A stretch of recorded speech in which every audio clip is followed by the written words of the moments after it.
Macam-macam penyakit yang bisa membuat kalian gagal dalam MCU untuk tinggal dan kerja di Jepang. Yang pertama itu penyakit menular, seperti kusta, HIV, TBC, dan lain sebagainya. Hal ini dikarenakan kalau penyakit-penyakit yang menular dan berbahaya seperti ini bisa membuat nantinya wabah yang besar-besaran di Jepang. Karena pekerja orang asing yang ada di Jepang ini bukan hanya orang Indonesia aja, melainkan ada orang Vietnam, Filipina, Kamboja, Peru, Brazil, Bangladesh, dan lain sebagainya. Jadi pemerintah Jepang sangat takut hal ini bisa terjadi, Yang kedua itu adalah penyakit kronis, misalnya kayak kanker, jantung, diabetes, dan lain sebagainya. Khusus untuk penyakit diabetes ini, ada beberapa perusahaan tidak mempermasalahkan, asalkan tidak mengganggu mobilitas atau pergerakan saat dalam bekerja. Tapi memang cukup sulit, karena nggak semua perusahaan juga memang yang bisa menerima hal ini. Jadi, buat kalian tetap jaga kesehatan dan kurangi yang manis. Apalagi penyakit diabetes ini udah semakin marak di Indonesia, yang mengakibatkan jumlah orang-orang yang ada di Indonesia, bahkan sampai anak kecil juga udah ada yang cuci. Yang ketiga itu adalah penyakit mental dan fisik. Misalnya nih, skizofrenia atau bipolar.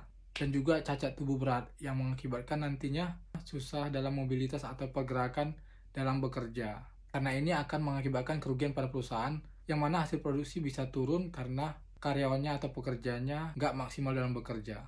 Oh ya, geng, buat kalian yang pengen tanya-tanya, silahkan DM ke Instagram @aris9262_. Jangan pernah DM ke TikTok, karena itu sama aja pekerjaan sia-sia, Yang keempat itu adalah penyakit mata, seperti buta warna dan mata minus.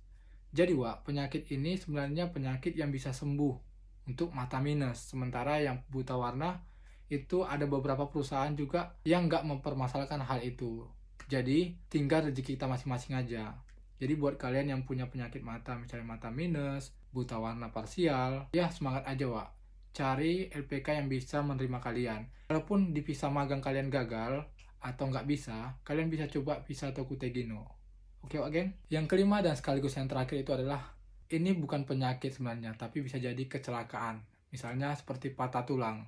Nah, penyakit ini atau hal ini bisa jadi kalian susah diterima di Jepang, Karena kalau belum sembuh, beresiko itu pada saat musim dingin utamanya, itu bisa jadi nyeri di bagian patah tulang kalian. Jadi, kalau bisa disembuhkan dari sekarang kalau kalian pengen ke Jepang. Dan penyakit patah tulang ini ada juga yang bisa merubah bentuk tubuh kita. Khusus yang bentuk tubuhnya berubah karena patah tulang, itu bisa dinyatakan hampir 80% nggak bisa dan nggak akan diterima di perusahaan Jepang, Jadi buat kalian, sorry to say, ini bukan mauku, tapi memang